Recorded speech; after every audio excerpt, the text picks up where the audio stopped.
Dövlət Filarmoniyasında görkəmli dirijor Nazim Rzayevin anadan olmasının 100 illiyinə həsr olunan konsert keçirildi. Yubiley gecəsində dirijorun yaradıcılığından ilham alan və onun musiqi yolunu davam etdirən gənc solistlər Elvin Hocaqəniyev və Aytaç Xəlzadə səhnəyə çıxdı.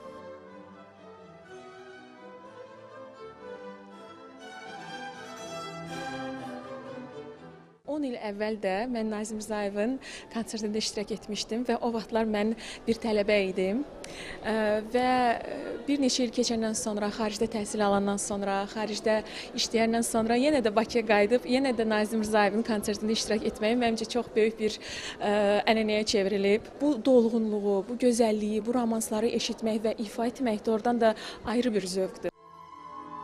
Konsert proqramında əməkdar artist Əyyub Quliyevin dirijorluğu ilə Dövlət Kamera Orkestrinin ifasında Azərbaycan və dünya bəstəkarlarının yaradıcılığından incilər səsləndirildi.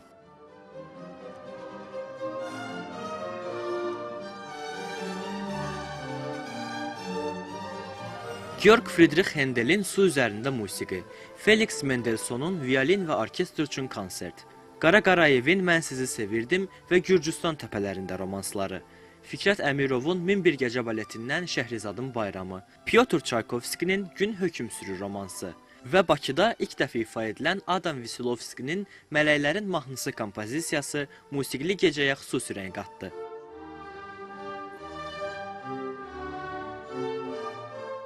Oruc Ələsgərov, Elvin Qəhrəmanov, Sevgi Əlzadə, Mədəniyyət xəbərləri.